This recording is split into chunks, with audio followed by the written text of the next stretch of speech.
Okay, so in this video we're going to put together our little Valentine hanger. This is a quick little piece if you're still trying to figure out what you want to make a teacher, or if you just have a little area in your kitchen or in your craft room and you want to put a little bit of Valentine decor up there. This is a nice little piece. You can even shrink this down and turn it into, say, a Valentine. I guess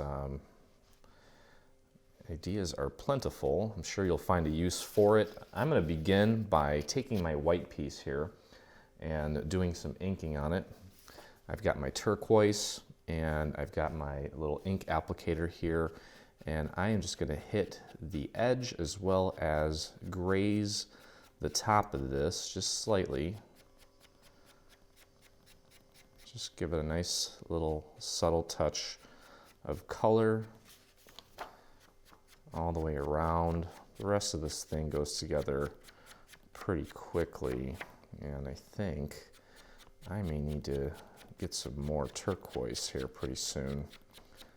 I think that's partially due to the fact that I may have left the cap off of that thing, and it's really dry here in Chicago during the winter. My studio doesn't have a whole house humidifier like my house does. It's a detached structure. I'm lucky I have heat out here. Thank goodness the guy who built this house thought about that. This actually was a wood shop that I converted into my studio here. So I'm just going around here and touching this up with a little bit of a turquoise. The white on the turquoise looks really nice, especially once we get that red layer down. It's all going to blend nicely. Okay, so I'm just, like I said, making sure that I hit that edge and then kind of just brushing and scraping the top of the surface just slightly. I don't want it to be too much. Just a nice little subtle touch is all I'm going for. And this is kind of a big piece to hold. Typically I kind of bend the paper a little bit, and that helps make it a little more rigid for when I'm inking.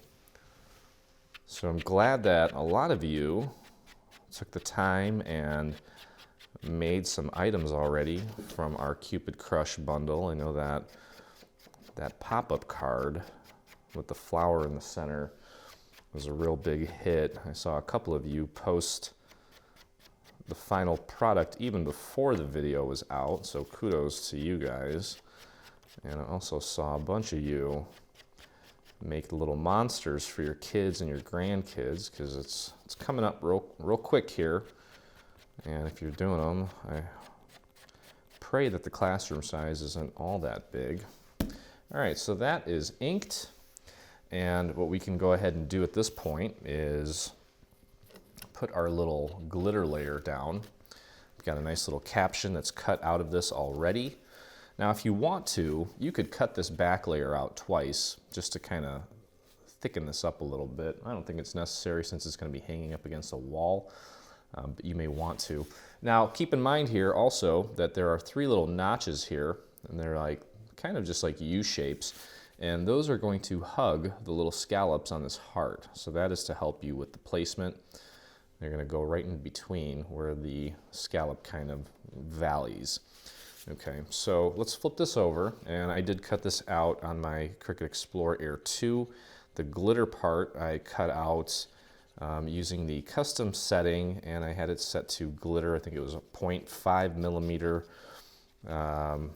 material type, and it cut like butter. It always does a double cut with that, which is nice. I'm not really sure it's necessary, but either way, I primarily use the Cricut Explorer for all the freebies, and I've not changed my blade out since I got that thing, which was back in October of, well, not last year, not 2017, but 2016. Imagine that.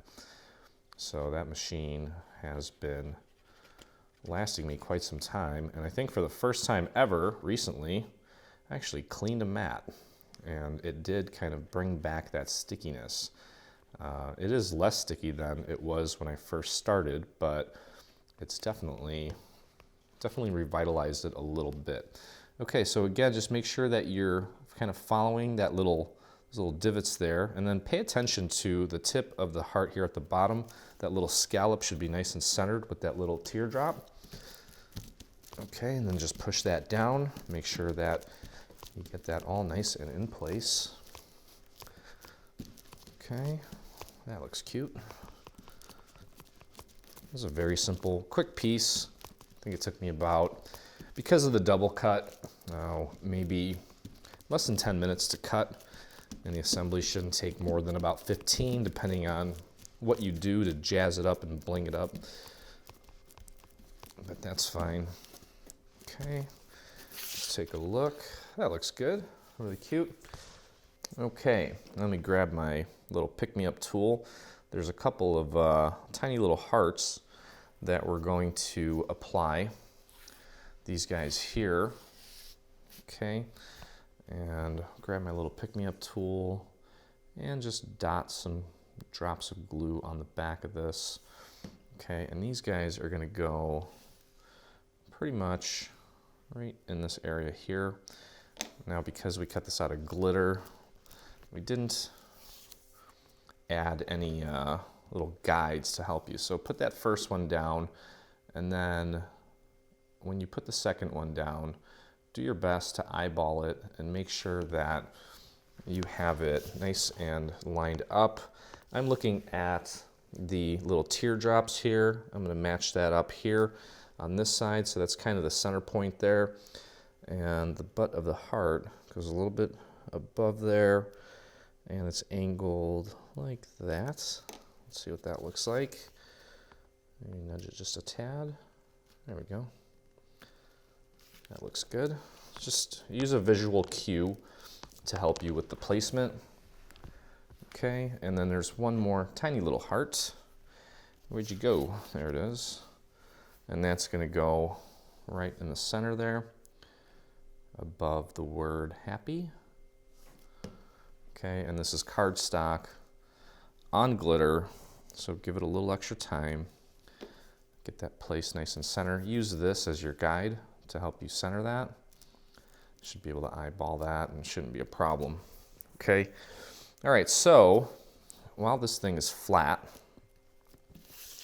let's flip it over. And we've got two pieces like this, okay, and then a heart. It's up to you. We did this in two pieces because we wanted to double it up to kind of give this a little more strength, because that's going to be hanging. You can go back to back if you want the same design on both sides. Depending on your paper, I think this is a doodle bug, and I don't know that this really goes with the whole, color scheme and pattern scheme. So I'm going to go back to back to hide this layer. If you're just using cardstock, I don't think it really matters, but you may want to leave the texture side up. That's completely up to you. So I'm just going to sandwich these back to back. Okay. And let that get a good hold.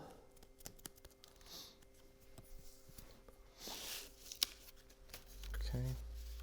And what we're going to do is we're going to glue this to the back here. You can see at one point it starts to kind of curve in.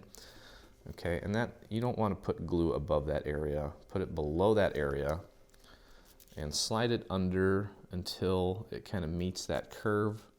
Should be kind of continuous.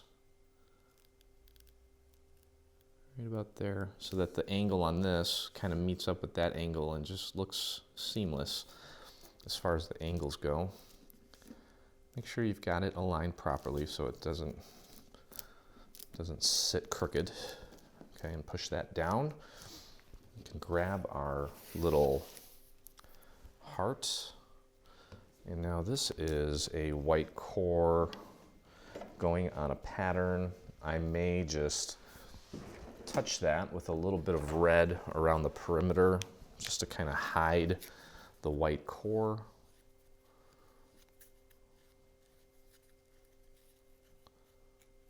You don't have to. I'm just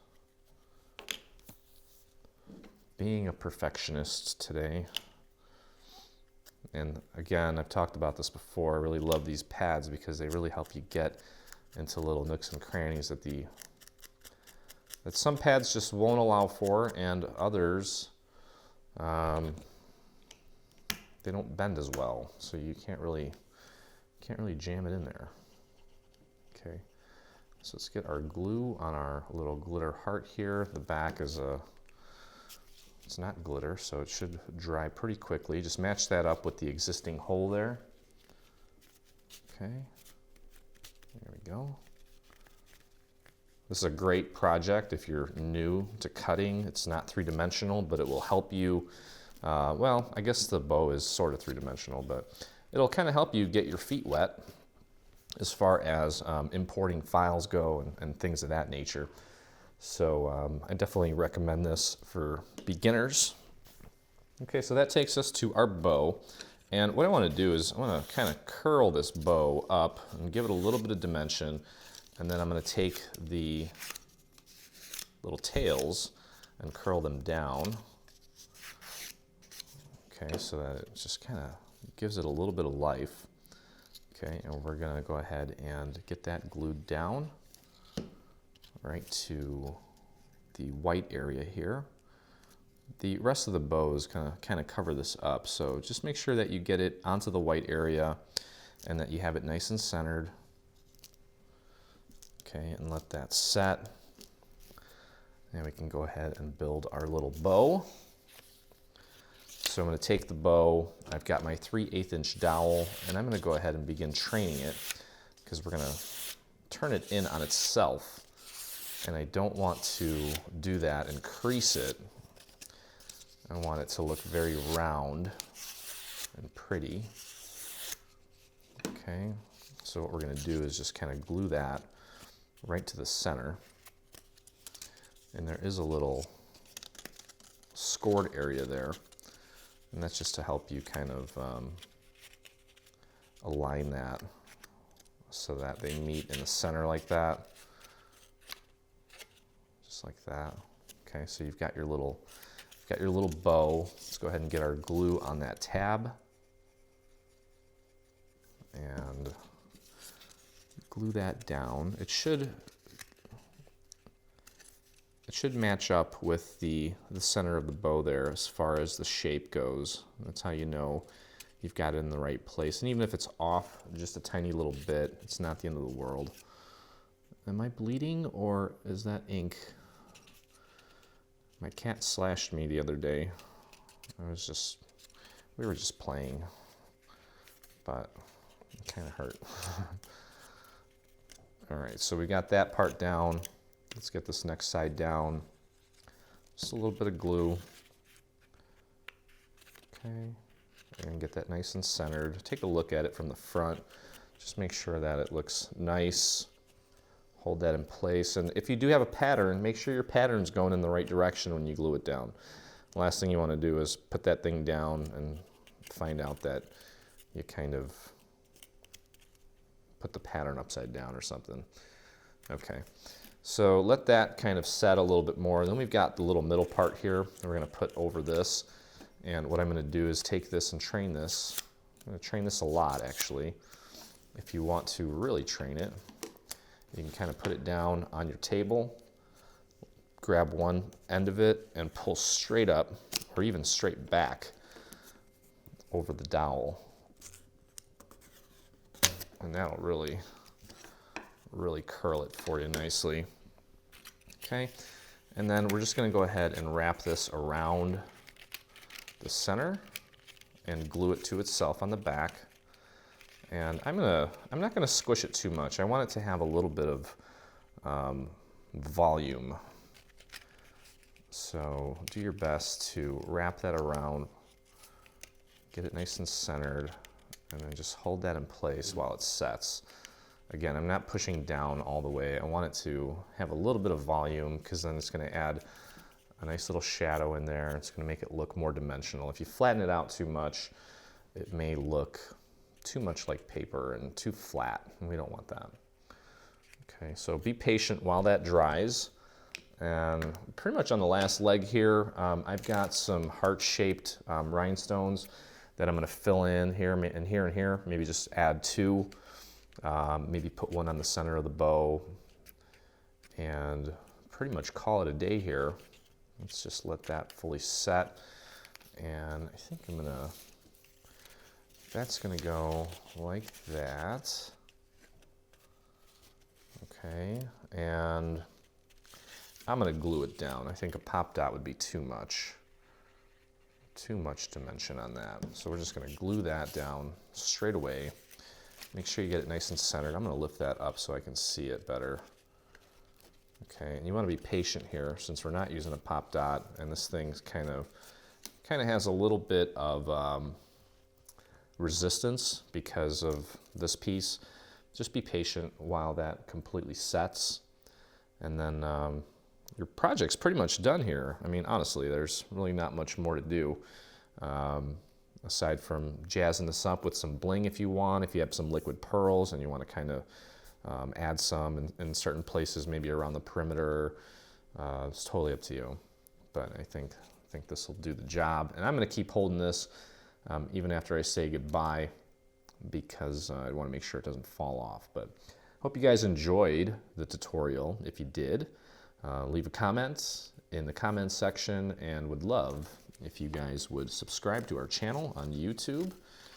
I love getting more followers, and I have a personal goal of hopefully someday hitting 100,000 subscribers, and I would love for you to be a part of that. So give us a subscribe, give us a comment, and I'll see you next time. Stay on top of all things Dreaming Tree and engage with us today. Get the latest news and enter in our giveaways on Facebook. Get inspired by following us on Pinterest. Be the first to see our new product launches on Instagram. Do you prefer Twitter? Yep, we're there too. Watch our beautiful product trailers and assembly tutorials on YouTube. For more information, visit www.3dsvg.com. Live, craft, love, and dream.